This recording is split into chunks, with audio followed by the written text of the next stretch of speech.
Lovers Quarrel. It's a long, sustained quarrel. What's going on, world? Hey, everybody. It's your guy, TJ, Mr. New Cool. It's your girl, Dani, your daringly dangerous Dalmatian.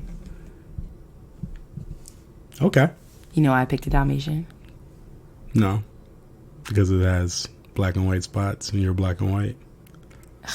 No. Okay. What episode number would this be? 101. Oh, I see what you did. Thank you. Picking up what you're putting down. Exactly. Well, welcome to another episode of Lovers Quarrel. Hopefully y'all might have caught on to that one before I had to explain it to my husband. But as always, we thank you for listening. We welcome you back. If it's your first time listening, thank you for joining us. Words. Thank you for joining us. If this is your second time, if this is your second time, coming back. And if this is your third or more time, you are family, or as TJ would like to call you, you're a lover. And yeah, how are you? I'm doing good. How are you? I'm good. I'm good. There was some pause there. Yeah, I'll get into it in my elevator talk. Yeah. Okay. But do you have anything else going on that you want to talk about before we jump on our elevator? We just jump on this motherfucking elevator. All right. Would you like to go first, or would you like me to go first? I want you to go first. Are you going up or down? Sort of, kind of both. So I guess start up first or start down. I'll chalk it up to being down. Okay. Okay. So going down. Y'all, I just need time. There is not enough hours in the day presently for me to get everything that I need to get done. I'm sure if I'm being totally honest with myself, there's probably opportunities where I could capitalize on my time better. But overall, there's just so much going on between work and the new house and the old house and podcasting and parenting and everything else that I really, really, really, really could use some extra time. Like, I just want to stop time for a second, get a lot of stuff done, and then resume, push a button and resume it. So it's kind of stressing me out a little bit. So that's why when I said I was good, I am in good spirits, and these are good things that are coming our way, that are happening to us, for us. But I'd be lying if I didn't say it's the time constraints that we're working with aren't a little bit stressful. Oh, I can agree with that. Yeah, and so that's one thing. And then the only other thing, which is not an up or a down, but as we get closer and closer to we've had a couple of caucuses and we're going into the primaries for the Democratic nomination, and at this point I think I'm pretty much riding with Elizabeth Warren. Regardless, she's not going to win. Well, that's where my vote is going. That's cool. I mean, ultimately I will back whoever. White women don't like white women. This is true. I will say that, because she seems to be the only one that actually has a thoughtful plan for all of the things that she wants to do. She's explaining how she's going to get from point A to point B, and I'm confused as to why people don't like that. But I think because of she has two X chromosomes as opposed to an XY. Well, we've learned that from Hillary. I can agree with that, and I honestly I think I arguably might even like Elizabeth Warren more than I like Hillary Clinton, but that's where I think my vote is going. But I mean, I ultimately will support whoever the nominee is, because we can't have Trump, and I refuse to. I'm not going to throw away my vote, I guess is what I would want to say. I'm not going to not vote in the 2020 election, especially because part of the reason why Donald Trump won the last election was because of people not voting because the candidate that they wanted didn't get in. But I know as Democrats, or as people who are anti-Trump, wherever you fall on that spectrum, if you're anything besides a MAGA person, then I really feel like it's important that you get behind the candidate and make sure you come out and vote, because this country is going to hell in a handbasket. I think it's just figuring out who to vote for. The thing that kills me is, they did all the stuff with Hillary, but she was still more qualified than Donald Trump. And that was just sexism. Yeah, but saying that to say that we're following the Republicans, send all your officials and then let them duke it out mentality right now. I just don't think that Elizabeth Warren would beat Donald Trump. It's going to have to be like a guy, because that's the world of sexist. Yeah, but then I guess the question then becomes, how do you like combat that? Like, how do you change that mindset or that narrative, until you actually just ball up and like man up or woman up and vote for a woman if she is the most qualified candidate. And I just think, like, that's a great question, but again, that's why we have Donald Trump in office right now. I understand. So that. do we? Excuse me. Do we test it out? Even though we may love Elizabeth Warren, she's gonna be a better candidate than Donald Trump. Mm-hmm. Do we test that out for her to go and then she gets demolished?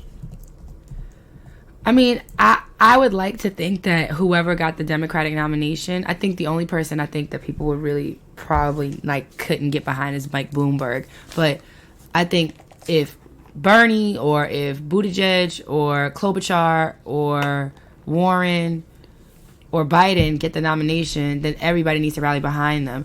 I'm going to say this too, like, again, I'm going to preface myself by saying that I've kind of waited until the herd has been thinned out some before I really started to kind of look into supporters and platforms and things like that, because I'm like, I didn't have enough bandwidth to pay attention to 20 people.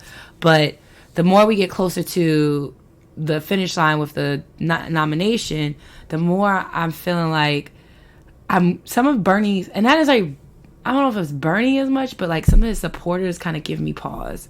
Like, almost like the left version of MAGA supporters or whatever. Like, y'all are, like, we're all on the same side. Like, yeah, we might have different approaches, but ultimately, like, we should all be in agreement that it's like, fuck that motherfucker over there, and not be like trying to tear each other down. Which I'm not saying that that's 100% what everybody's doing, but it just definitely seems to be like the sentiment that is being pushed out by some people about Bernie Sanders supporters, and that also like kind of makes me a little hesitant, because I don't want us to be, I know sometimes people think you got to fight fire with fire, but at the same time, I'm like, I don't want us to feel like we're stooping to the levels of these, like, the dregs of society that are those supporters. Because, like, I have nothing for those fucking people. But I'm going to get off my political soapbox and rant, and I'm going to pass it over to my husband so he can finish his elevator talk. Let me go up. Going up. We'll be closing on our house on Monday. Woo! Where we're at, so that's a high note. It's very scary, but very high note. And I just wanted to be positive this week. Good for Last you, week was trash for me. This week is much better. You're not as stressed out. Not as stressed out. And I'll have my first official work trip for the 2020 year. Yeah. Because I had one last year, but this is my first time like actually doing something that's like alpha related and not professional development. But yeah. You're going to be... Next week, I will be flying to Shreveport, Louisiana. Fancy. So I'm excited about that. Hitting the ground, running, and meeting the brothers. Do you still like traveling for work? Fuck you. Okay. It's always been my dream to be able to travel for work, so. I support it. Well, me and Tatum are going to miss you, but we'll hold it down in the interim. Oh, I appreciate you guys. What I'd do without y'all. Be really, really bored all the time. Well, with that being said, we are going to go ahead and switch gears and go and jump into our relationship tip of the week. And would you like me to go, or would you like you to? You can go first. Okay.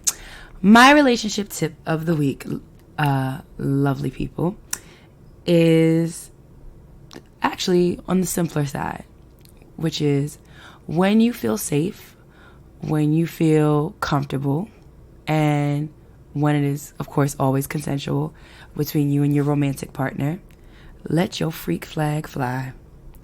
So, the older I get, like, I just think about, like, when you're younger and how, like, certain, like, sexual acts seem, like, taboo, or, like, you swear up and down you would never do that. And then as, like, you get older and you become more comfortable in your own sexuality, you become more explored. Sound like a threesome about to come out of this. What? It's not what I said. I'm going too fast? A little bit. Okay. Pump your brakes. My fault. But you become a little bit more exploratory. You become comfortable with the person that you're with. You're comfortable with your body, everything else like that. And when you get to that point, like, you should, when the mood strikes, you know, be willing to, you know, put it out there and try it or communicate about it and see if you like it and see if your partner likes it. Somebody's super tired. Not even that tired, but I'm in a case of the yawns. But ultimately, like, I feel like that's the case because it could be a beautiful thing if, you know, two consenting adults are just expressing their interest and their curiosity sexually with each other. So I'm all here for it. And too, like, I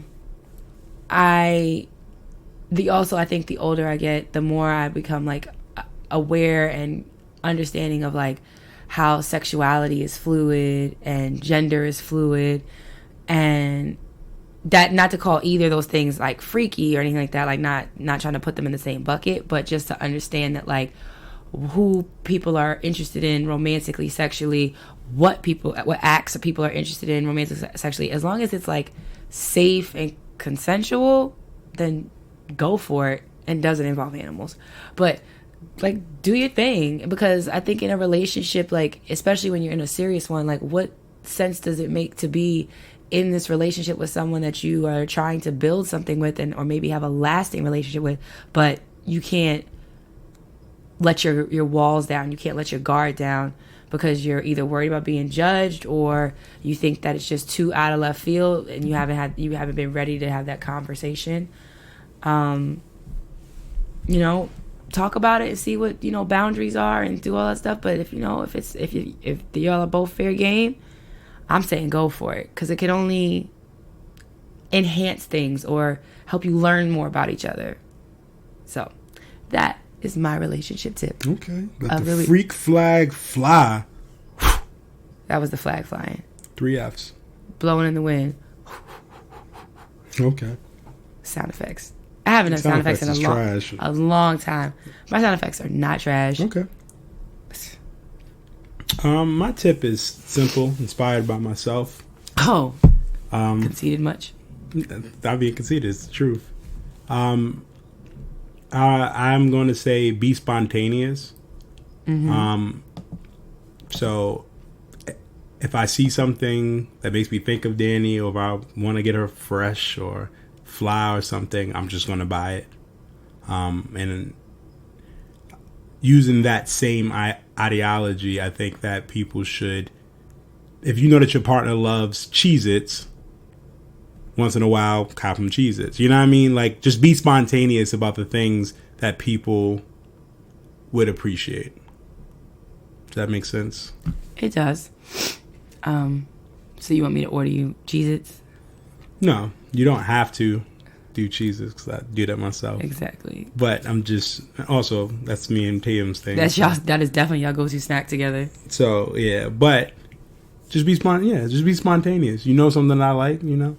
I feel like I may have used this before. I think you have done this before, which means I win. Nope. Thank you.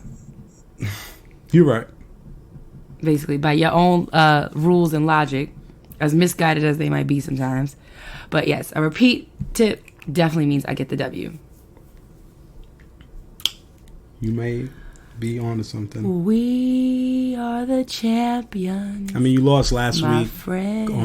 on the word, so it just makes sense. And we'll keep on fighting till the end. Sorry, guys. Flag on the play. I feel like I've used that one before, so it's okay. I'm gonna take this out. Nobody's perfect. Unless Fun fact Dani. about me, that little soundbite that I just gave you, the musical interlude. Fun fact about Dani, I fucking love Queen. I love Queen. I know all of the words to Bohemian Rhapsody. And that's like a 35-minute song. It's like a 5-minute song. It's definitely not 5 minutes. It's at least 10 minutes. It's like a 5-minute song. Definitely not. It's between like 5 and maybe like 6.5 minutes. I mean, we could look it up, and I am. It's not a 10-minute song. All right. So how much you want to bet? 7 minutes? I said between 5 and 6.5 minutes. I'm saying that it's longer than 7 minutes. Okay. Well, what are we betting before you look it up? $20. Okay. The fuck? And then you're gonna cash app because I want to hear the little sound of the change. I don't get paid until Friday, so. Oh, excuses. Nope. You got $20 somewhere in this house? Well, you just said that you wanted the cash app. You can't have it both ways. Now, can you? Whatever. You were right. How many minutes? You said it was between what? 5 and 6.5 minutes. It was 5. It's 5:55. My motherfucking word is law when it comes to Queen. Don't play with me, nigga. I feel like that song was so long. No, it's not. It has like mad breakdowns. It has a lot of different parts, and that's why it's an amazing fucking song. Okay. And that's why it's the #1 karaoke song in the world. So, Is it really? it's up there. It's definitely up there. But we digress. We digress. It is now time for our Black History Month fact. Now, by the time this episode drops, it's going to be February 28th, which normally would be the last day of Black History Month, but it's leap year.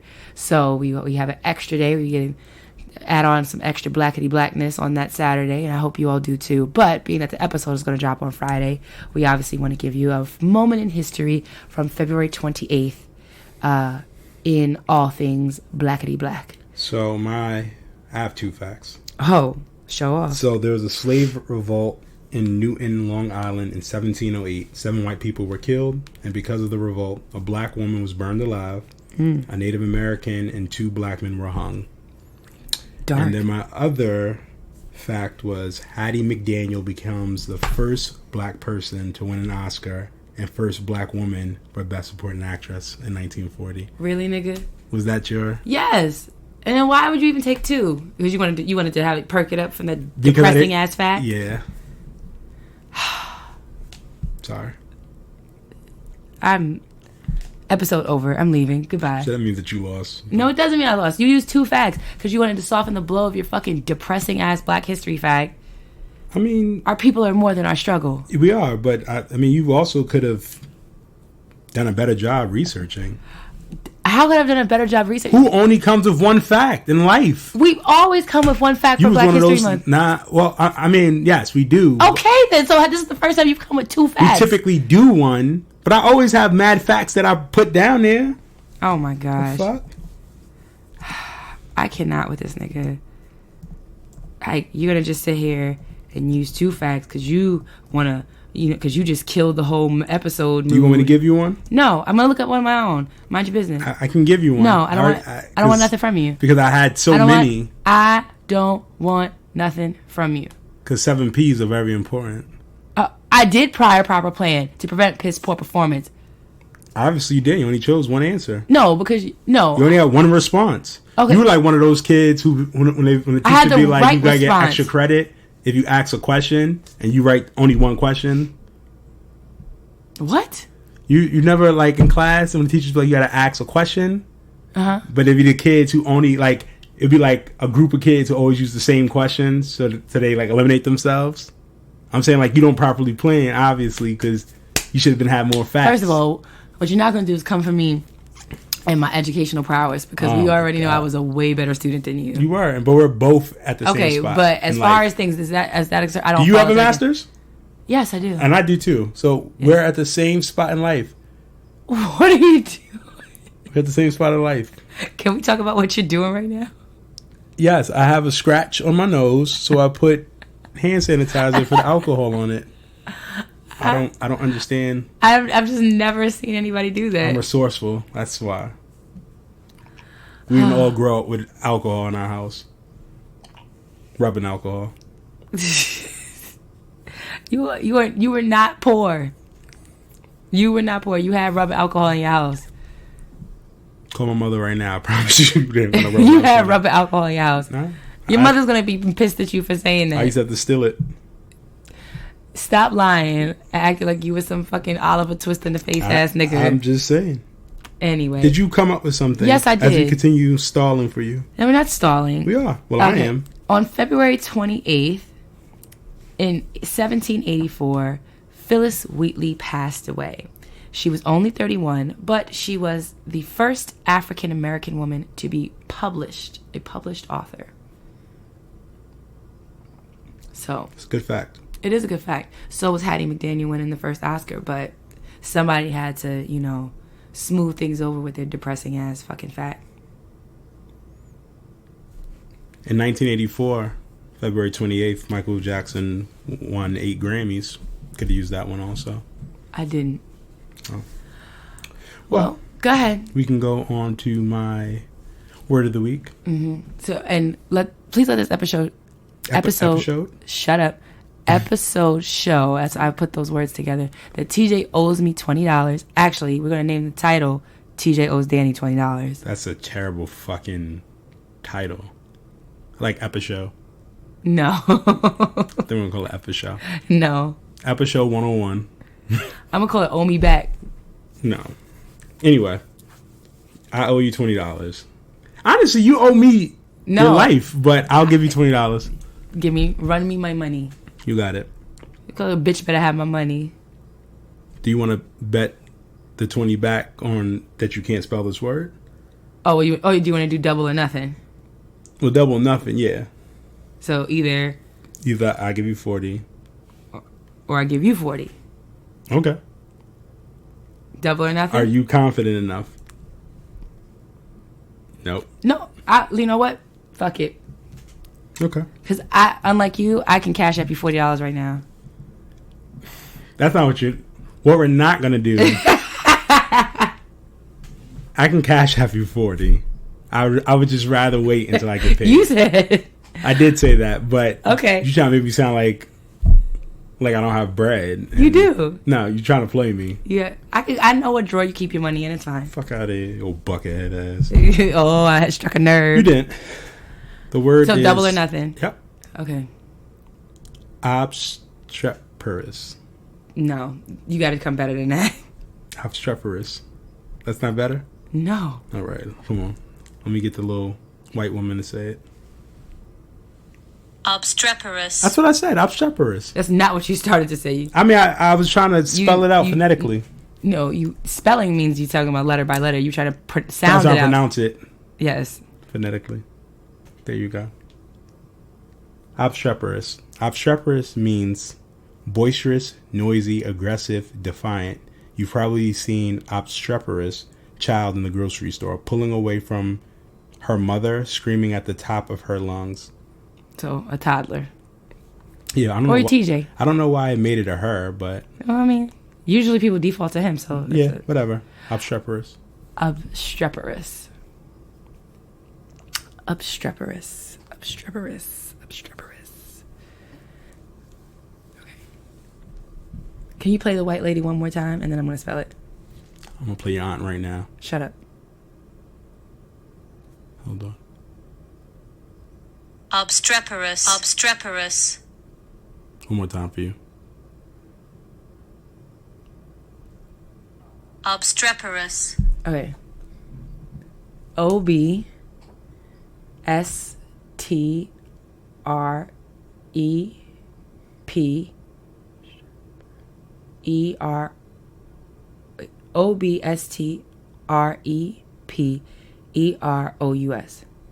Oh, you $40. Motherfucker, give me my money. Episode is being called B.B.H.M.M. Bitch better have my money. That is the name of this episode. And I'm going to put $40. Say it again. B.B.H.M.M. Bitch better have my money. Got you. So. That's not the name of the episode. That's going to be the name of the episode. And I put $40 in parentheses. Whatever. Actually, I'll put 2 little bill emojis. Well, let me go to our sponsor so I can pay you your $40. Bullshit. Hey friend, it's time for you to ditch those workout gloves and get the grip and wrist support you deserve. What do you suggest? You need to get the Gains Load and Lock grips by Gains Sports Gear. They are more durable than gloves, have a non-slip grip pad that provides grip support and added wrist support unlike your traditional workout gloves, and will protect your hands from calluses. Do they come in different colors? Not only do they come in different colors, but they are available for men and women. Do yourself a favor, go to gainsportsgear.com. And remember, a better grip equals a better lift. Embrace the process. And you too can embrace the process by using our code LOVERS10 at Gains, GAINZ sportsgear.com. And now, back to the episode. And now we're back. Oh. Yeah, I cut you off because I owe you money and... That's fine.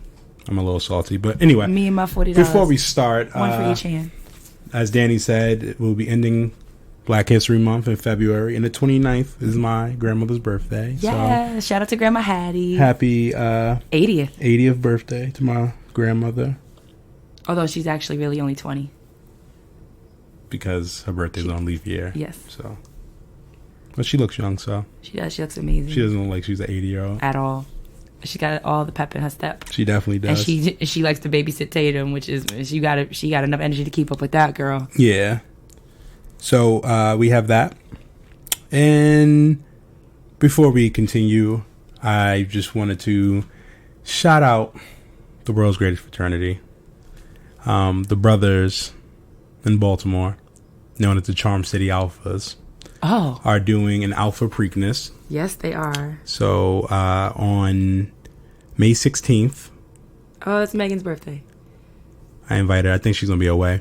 From 4 to 9 p.m. They are doing it at the Columbus Center. And yeah.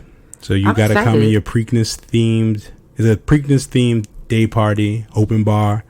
If you do the open bar ticket, or you could do the ticket that doesn't come with open bar, which doesn't make sense because the price that you would pay for the open bar, might as well get it. You might as well get it. So yeah. I'll also add that to this. So this is like an ad, but it's not an ad. Some free promo. Free promo. I like that. Yeah. All right. So I'm excited because I've never been to Preakness. Me too. All these years we've been down here, and for anybody I've never who's had a listening, reason to go to Preakness. The only memory I have of Preakness is when I was at Towson my freshman year, and some of the white girls on my floor went, and they came back and they were just covered in mud and drunk. So I was like, yeah, that's not really the move for me. Yeah. See, this one's gonna be like a day party type. Yeah. That's like the young college shit that white people do. Like but the black. Yeah. Even. Honestly, I'm excited because I get to buy a suit. Oh, yeah, you get to have a seersucker suit. I got to get a fascinator. And I got to get a fedora. A fedora. Oh, boy. And some shoes. For that big-ass head. Whatever. Fuck out of here. What was I going to say? Well, I guess just on the off chance that somebody doesn't know what Preakness is. Do you know what it is? You can explain it. Oh, okay. Well, Preakness is basically one of the 3 horse races that happen every year. So if you're into horse racing or anything like that, you probably are maybe more familiar with like the Kentucky Derby. For our New York listeners, you might be more familiar with the Belmont Stakes. And then there's Preakness. So Kentucky Derby obviously happens in Kentucky, Belmont Stakes is in New York, and then Preakness is in Baltimore. And so horses, the jockeys and the horses, they race those 3 races. And if your horse and the jockey win all 3, that's when you hear that they win like the Triple Crown. So I used to be able to see Belmont Stakes, the Belmont Race Park from my Catholic school bathroom, actually, because it's in Queens.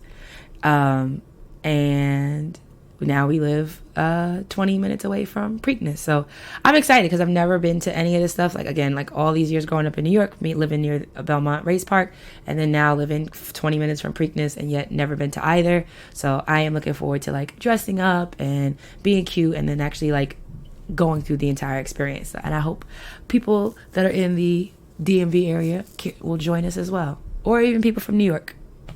So with that being said, we're going to go ahead and jump into a listener letter, or as we like to call it, a love note. La la la la la. I like a love letter better. I thought you said we called it a love note. Maybe you did say love note. I don't know. I said love note. All right, you ready? Like, and this is somebody who's written in before. We came up with the name of Sally Shaquanda, I believe. So she let us know that this is Sally Shaquanda writing in again. So, you ready? Mm-hmm. All right. So it reads, "Hey y'all, it's Sally Shaquanda again. I love you guys and still listen every week. Thanks, boo. Me and the sensitive boyfriend, ooh, I am really mispronouncing words this week. Me and the sensitive boyfriend are 8 months in at this point. And we are so opposite, it drives me nuts. He is still super sensitive and super emotional, and it irritates every bone in my body. However, he is the most amazing boyfriend ever. I go from being so annoyed to so in love in the same breath. He likes to dwell on situations, and I'm over it once we are done talking, so I get irritated. He wants to talk and be lovey-dovey early in the morning. I'm not a morning person. He gets mad when I'm short with my answers. I like to cuddle when I want to, and sometimes I just don't feel like being touched, especially when he annoys me. So this morning, he was doing the usual annoying things, so I had an attitude. However, he started my car and made sure I had coffee and washed and dried and hung my scrubs up for me to wear in the morning. We don't live together, and I was going to get up early to go home and shower and change scrubs. I get that I'm a little insensitive and I realize a little unappreciative sometimes. So after I drank my coffee and the attitude left my body, I called him and thanked him for all that he does. So my question is, how do you guys find a middle ground between annoyance and appreciation? How do you deal with being mad and appreciating the good things they do at the same time? I don't want to push him away. Thanks, guys. Well, Sally Shaquanda. Well, the fact that she called and apologized, I think that's a great step in the right direction. I think having the communication and learning each other. I mean, me and Danny, we're going on 16 years together. Yep. And shit, we're about to be 7 years married? 7 years in March. That's crazy. But we're still learning each other, you know? I'm learning to be nicer, and I think Danny's learning to accept my annoyingness or emotionalness, and we're still learning. I think the middle ground is just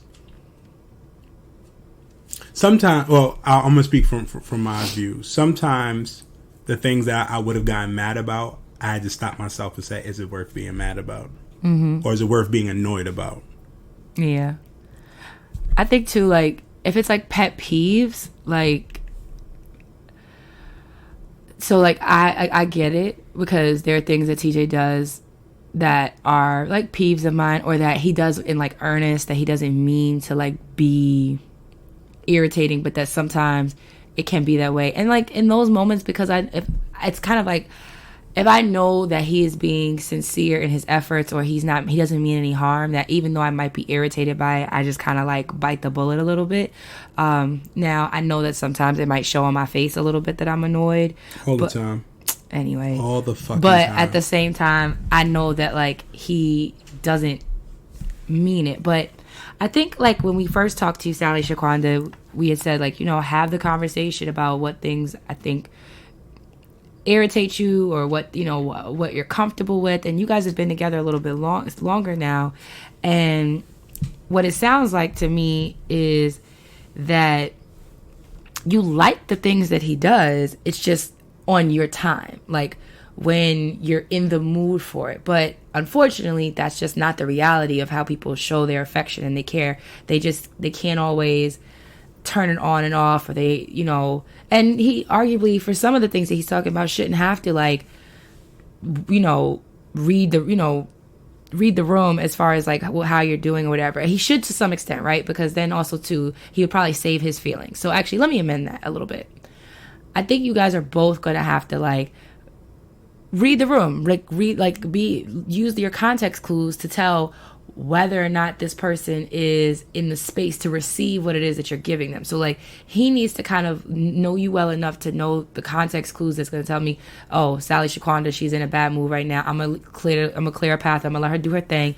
I'm gonna let her get her coffee in her, and then she'll kind of come around or whatnot. Because everybody's not a morning person, and that's okay. And you shouldn't have to be fake happy just because he wants to be all lovey-dovey. But then in the same breath, if he is trying to dote on you, or he's trying to be supportive of you, you gotta make the decision to sometimes get out of your own way and out of your own feelings and bite the bullet and be gracious and be thankful and grateful and speak to it, because he doesn't have to do these things.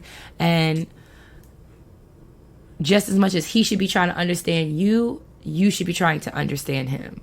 And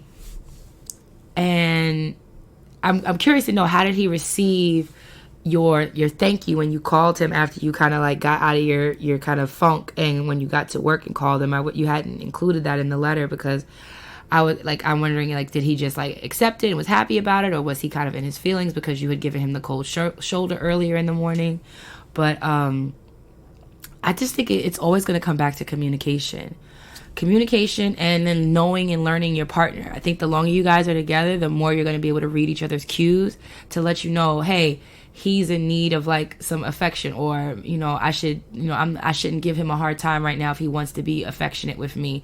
But then he also should look at you and be like, oh, she looks like she could use a little bit of space, or I could tell based on how she's describing her day that she needs a minute to decompress before I kind of bombard her with affection.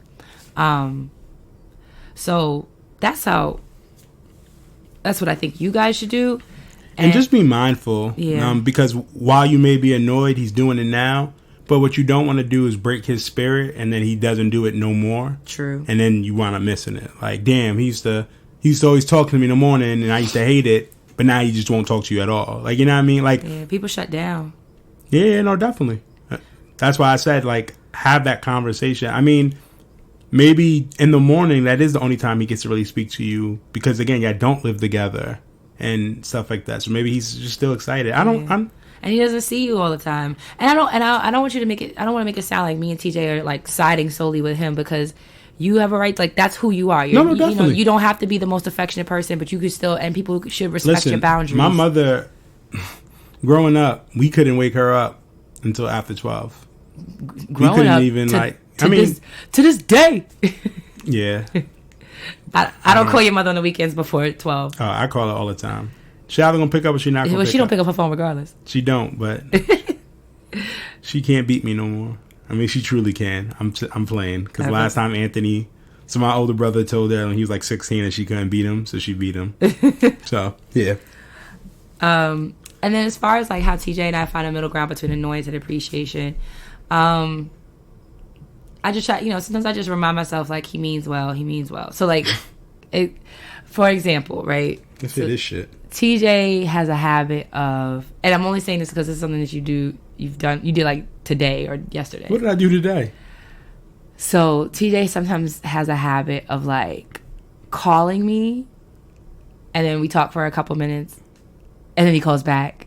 So, it's kind of like, so TJ, like, has, like, this, like, I want to sometimes say it's kind of like squirrel, like, as ideas like pop into his head, his thoughts pop into his head. Probably don't know what squirrel is. From Up, when Doug from Up, right?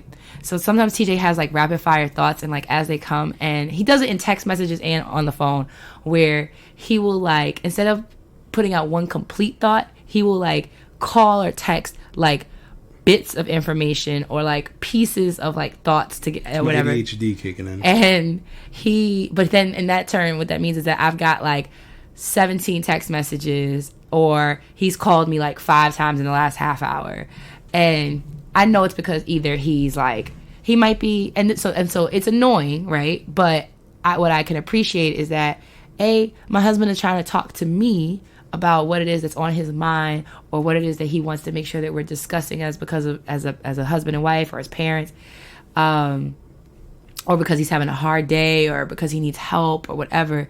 Or he's, like I said, I think I said excited. But ultimately, I appreciate it. Do you? Because Do you ever appreciate me? It's, even though it's annoying in the moment sometimes, what I try to do is I appreciate the fact that, like, okay, I know that this is TJ going through his process. So even though it is annoying sometimes, it's also how he communicates. So I have to work with him and, understand that this is how he gets it out. You're annoying. I'm annoying? All the time. What do I do that's annoying? That fucking smile. I have a beautiful smile. It's annoying. My smile's annoying? Okay, well, when you call me 5 times in 30 minutes, that's annoying. I won't call you no more. See, that's why I don't say nothing. I'll find somebody else to call. I don't mind it. I'm just telling you, like, it's annoying. It's annoying, exactly. I deal with it. Won't get a call from me no more. That's a lie. Right. But it's just like, that's the thing. Like, it's about, I just remind myself, like, okay, this person means well, and I pick and choose my battles. Like, I'm not gonna like cop a whole attitude and get smart and mean and nasty with TJ over something like that, when there are plenty of other things that he does that I should be getting nasty and mean and have an attitude about. So you pick and choose. I get you. Yeah. So I would say, Sally Shaquanda, continue to pick and choose your battles. Be clear about, like, hey, when I wake up in the morning, I need like 20 minutes for me to get my first cup of coffee in, and then I'm going to be like more receptive to whatever it is that you're trying to do. And then to continue though to either in real time or not long after to text or express your appreciation for the things that your boyfriend does, because he didn't have to like, you know, hang up your scrubs and Exactly, all that. Dani's never, Nigga, you not a nurse. never, she never hung up my stuff for me or fixed me some coffee in the morning. Nigga, you Some don't tea. drink coffee. I drink tea. I leave work before for you. I leave for work before you do. Okay, that doesn't mean that you can't have it. First of all, you know what? I could leave you tea because you're the only person I know that likes room temperature fucking tea. how else are you supposed to like it? It's hot tea or iced tea. But you want So me to you're make saying hot. that you can't have it warm. That's what you're telling me. You don't like it warm. You like it room temperature. You let it cool. All I'm asking is, can you have it room temperature? You can. Exactly. So But you shouldn't. It's a preference. Same way how people have tea and they do like the hot tea, but then they put it in ice. So it's like Iced tea, like I just said. no.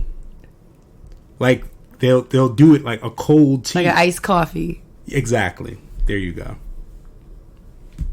Iced coffee. Iced tea. Yeah, but I'm saying it's iced tea, not like It's just not sweetened. yeah, exactly. Unsweetened iced tea. Or no, they'll get like tea. They'll put the milk and all that, and then they put it in ice. What is happening? I don't know. Cold tea. There you go. I like that better than Cold iced tea. Anyway. Because I drink iced tea, but it's not. It's not. Oh my gosh.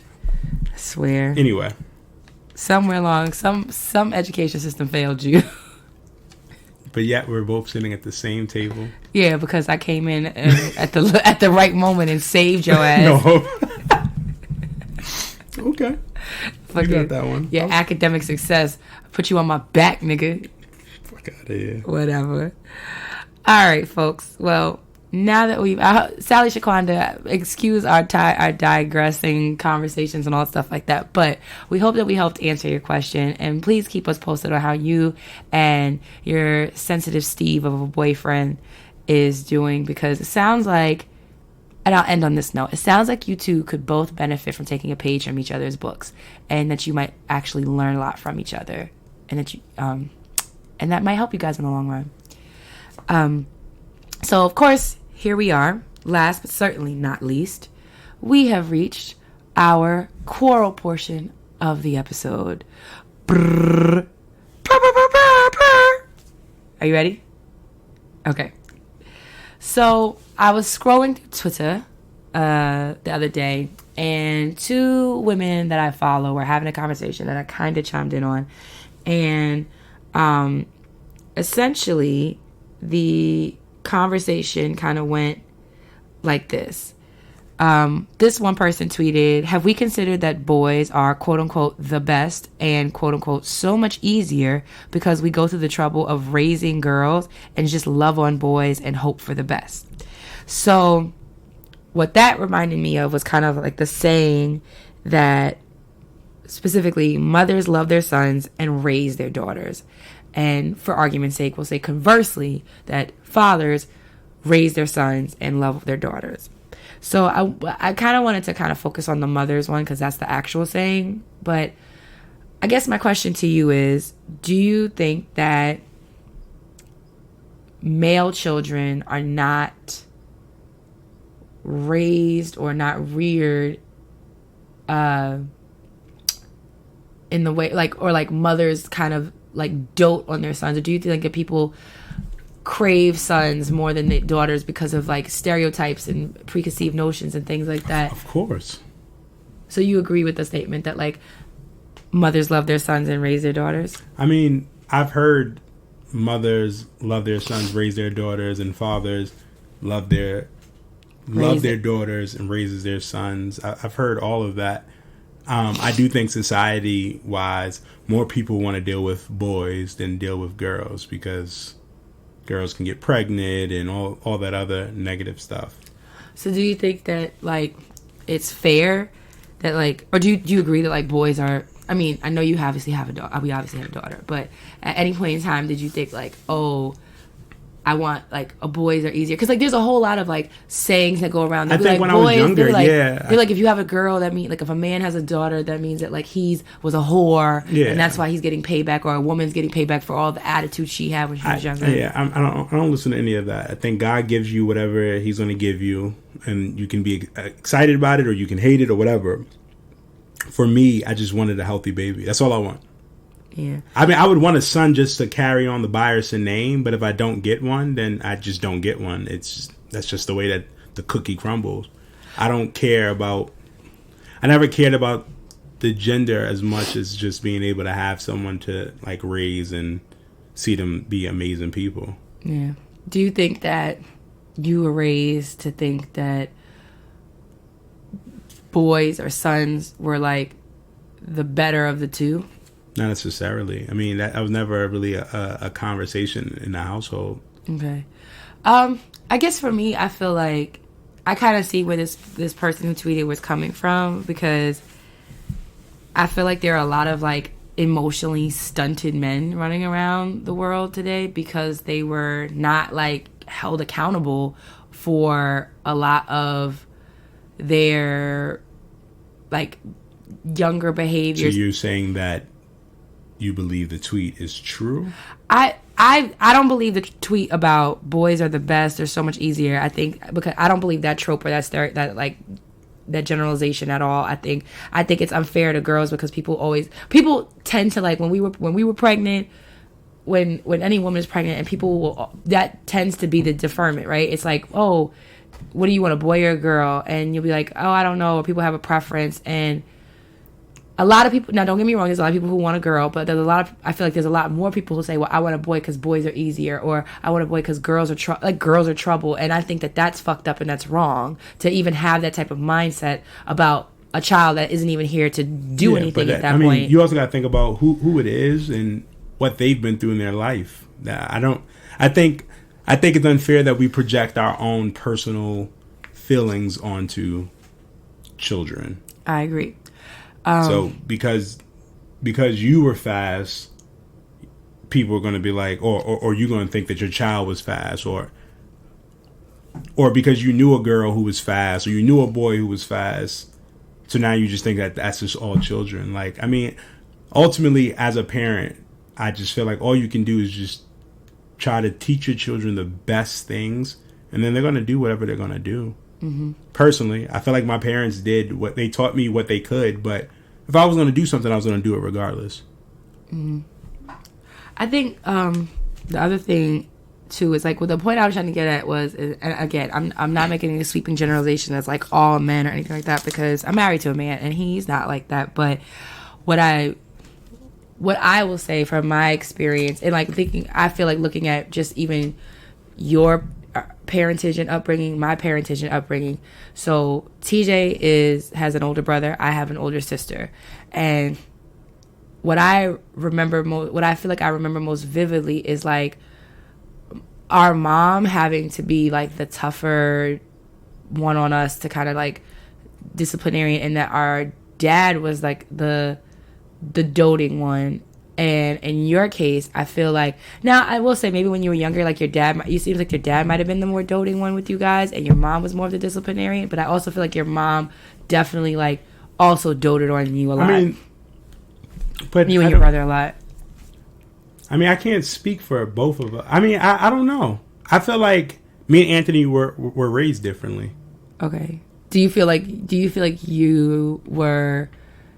Like, do you feel like you were loved by your mother and raised by your father? I feel like I was loved by both of them. Okay. And I feel like I was raised by both of them. That's what I'm saying. I didn't have... I don't know. Honestly, if anything, I may have been loved by my father and raised by my mother. Well, that's what I was kind of touching on. And then my question is, then have you seen somebody like that fits the saying of like being loved by their mother? I mean, a son being loved by his mom, but raised by his father. Yeah. Or a mother loving her son and raising her daughter. Because then another thing that was replied to me was that somebody else commented and they were like that they've seen this happen so much with her own mother because her siblings are a lot younger than her, and she was like how her mom is failing her brothers by not preparing them to be actual functioning adults, but it was so different with her. I get that. But again, that's why I said it goes back to the ideology of, a word of the day too. Oh. Ideology. The ideology of how that person was raised. Mm-hmm. So if they were raised that, women got to be 10 times better, then that's how they're going to raise them. For me, I'm going to raise Tatum with double standards. So that way she knows what the double standards are, but I'm going to support her on whatever she wants to do, if that makes any sense. Well, what would be an example? I'm trying to... A double standard could be like a guy can be a player and a girl can't be a player. She'll be a hoe. I would explain to Tatum that. But if Tatum wanted to be a player, I'm not going to be... You're not going to shame her? No, I would never shame her. But I think it's important for people to understand how society may view them. So, like, understanding what exists out there, but just knowing that, like, her family unit is not going to judge her. No, exactly. Mm-hmm. Home will always be her safe place. Mm-hmm. And, again, this is just me speaking from now at 31. I am. Yes. Yes, you'll be 32 this year. Yeah, as a 31-year-old, for me at this time in my life, Tatum can murder somebody, and I'm gonna be like, all right, come home, we're gonna figure this shit out. Mm-hmm. You know what I mean? That's the kind of relationship I want to have with my children. Mm-hmm. Like I don't want them to feel like I would rather them feel like I can tell my parent anything and we'll figure it out. I don't want them to ever be afraid. I get it. And for me, like growing up, I was more afraid of getting in trouble because, like, damn, I'm gonna have to get a beating. Mm-hmm. And for me, it was like, all right, fuck. Nobody wants a beating. Definitely don't want a beating. And my mother was ready to beat, just ready. If I called her name wrong, it was just like the belt appeared. So that is when I had to, you know what I mean, call ICE and be like, yo, this is the issue. Help. Pretty much. SOS. So, I mean, in that aspect, then maybe my father did, you know what I mean? Like, my father was way more protective. Mm-hmm. It wasn't like, you ever see like those old stories and they'd be like, wait until your father get home. Yeah. Because the father was like the disciplinarian. Yeah. It'd have been the other way around in our household. It'd been, wait until your mother get home. Yeah. For us, it was the same. It was like, my mother was the one that was like, oh shit. I was like, Mommy, I don't want Mommy to know. But I was like, Daddy, please. But y'all are all the same sex, so it...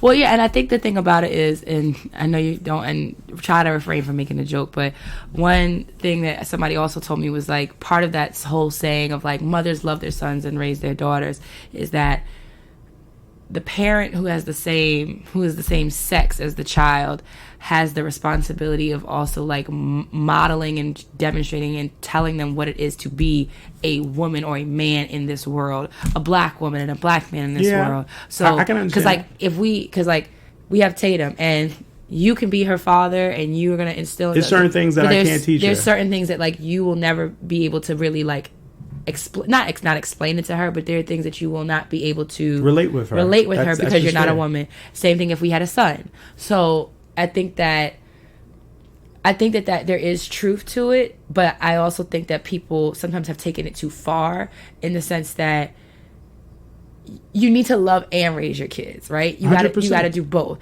And you also, and when you fail to do one, and I sometimes see it with like some of my boys in school, which is like they got these mamas who think that the sun shines out their ass, and you should, like, I think that my sun and moon revolves around Tatum Mori. Right is right and wrong is wrong. But right is right and wrong Period. is wrong. And I think that that's sometimes where the failure comes in, because it's like there are parents, I'm not just going to put it solely on moms, but there are parents and maybe more so mothers, because there's, mama's boys and daddy's girls. I mean, that there's a lot of households that don't have fathers, or the father isn't the primary. You think it has to do too with like 100%. My son is my king, like a replacement husband? Sometimes. I mean, you got to think, if there's no father in the household and the son is there, the son becomes the man of the household. So and this has been something historically. Uh-huh. And I think that sometimes, I mean, that's one of the things that you got to remember, that your kids are kids. But I've had friends who they were working since 13 and they had to help with the household. That no child should have to do that. Nope. But that is a reality. So sometimes these children are growing up faster, or they are experiencing things faster. So they do like more adult things earlier.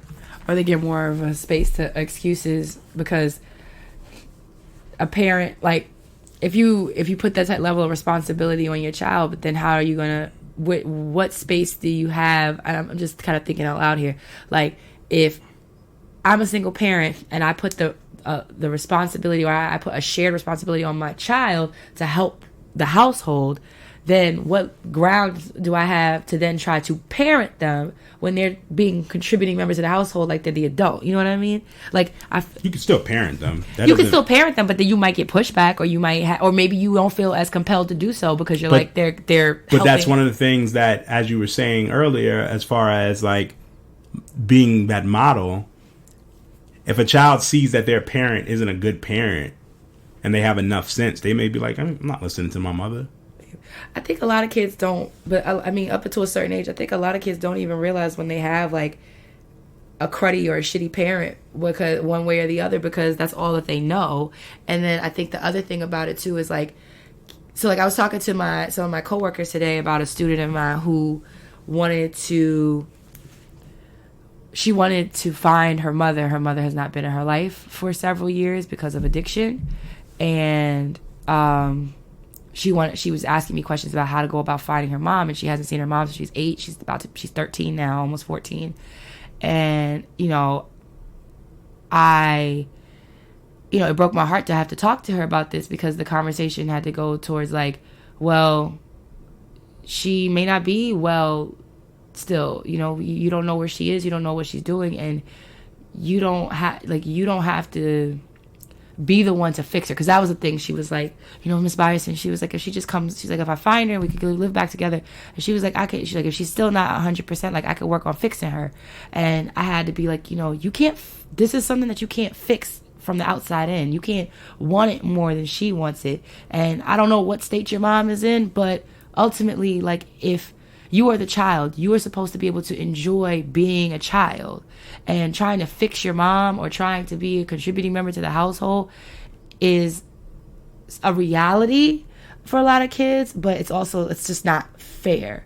But I feel like we kind of got a little off topic, but I think ultimately, to kind of round this conversation out, is that there are examples of parents, mothers or fathers, raising one particular child but then loving on the other one, and it causes a rift, and it also causes it causes a rift between siblings. It causes a rift between parent and child, because there needs to be accountability and ownership, and there also needs to be love and caring and compassion and understanding to those children too.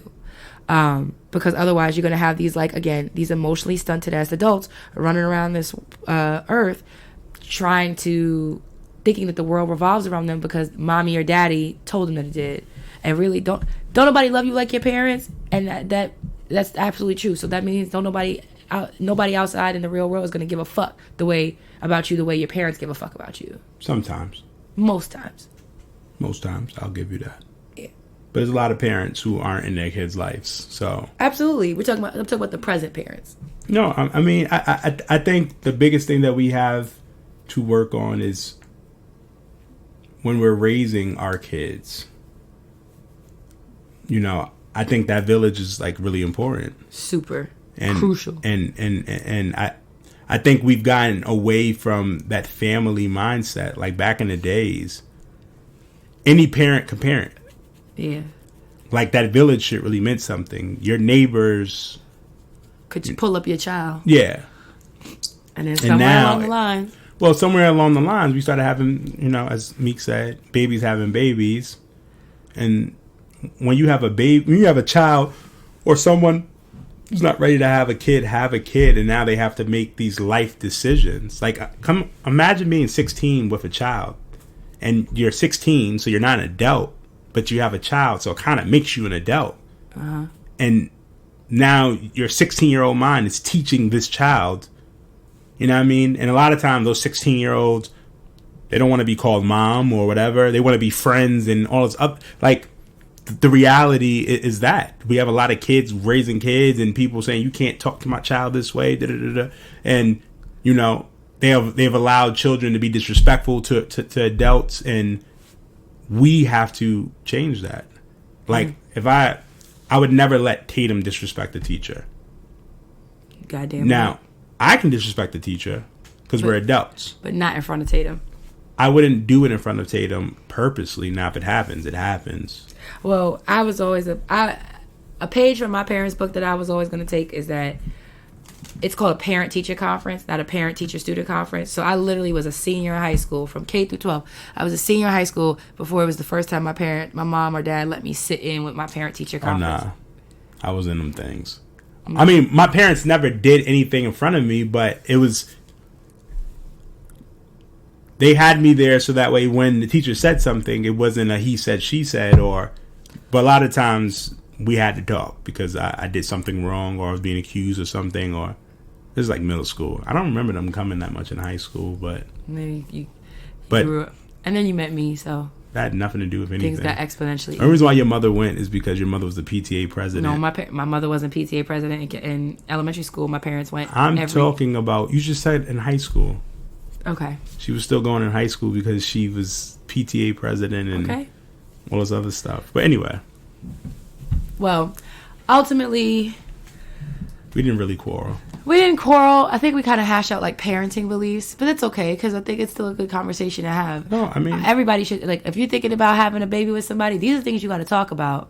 You definitely got to talk about that. And I always say, if you want to ruin a relationship, have a child. And I say that because I think most people don't understand how much it takes to be a parent. They don't understand the sacrifice. They don't understand the work. And this is just if the child's healthy. The communication, yeah. Yeah, but no, communication is the most important thing. Again, me and Danny talk about it all the time, that like we didn't really communicate when we had Tatum, so she had bitterness and angry energy for me because she expected me to do something based off a story she heard, but we never had that conversation. But as Danny said, when you're thinking about having children, really have those conversations, have those tough conversations. Just in life, in relationships too, have those tough conversations. We've been so accustomed to not ask these questions or not to hurt people's feelings, whatever. But I think transparency is what helps. You got to be transparent. If you like certain things in a relationship, or you want certain things, or you like certain sexual acts or whatever, you can't be afraid. Styles. Huh? Parenting styles. You can't be afraid to have a conversation with someone that you're expecting to spend your life with. Mm-hmm. Or have because, a baby with. Well, yeah. Well, I feel like if you're having a baby with someone, you're going to spend your life with them. Because that's usually some people. Well, most people hope that. Some people don't. You're gonna have to spend your life with them because you're always gonna be tied to that parent. So once you have a child with somebody, like if you're married and then you divorce but you have no kids, you don't have to see that person ever again. Mm-hmm. But if you have a child with someone, you got to see that person forever. Yep. So before you hit something raw, be like, do I want to see this person for the rest of my life? Yeah, no, that's some real shit though. Mm-hmm. A lot of people don't think about that. You know what I mean? They just want to feel good in the moment. And, you know, you may have somebody who's like, I don't believe in abortions, and now you stuck with a child that you didn't want. You know what I mean? So really think about that. And then again, really have those conversations. We gotta be okay with having these grown-up conversations because we're grown-ups, and it shouldn't be something that people look down at or people be like, why did you ask this or anything like that. Like, we have to start being more open. Otherwise, you're going to have more people lying and doing stuff behind people's back because they don't feel comfortable speaking to their significant other because their significant other is going to judge them on something or judge them based off of the conversation. Mm-hmm. So that definitely is a thing. Well, I think that about wraps it up. We were trying to drop some gems at the end of this episode and talking about our favorite I try to drop thing. gems every episode. I don't know about Danny, but Oh my gosh. See, I tried to pay a compliment to this nigga. I can't even do that. Where's my $40? That's that. Let's end on that note. B.B.H.M.M. That's all I'm saying. So, folks, we're just going to start wrapping up this episode. We thank you for listening to another episode of Lovers Quarrel. You know that you can find us on Instagram at Lovers Quarrel Show. You can find us on Twitter at Lovers Quarrel 7. And you can email us with your questions, comments, concerns, or anything of the above at loversquarrelshow@gmail.com.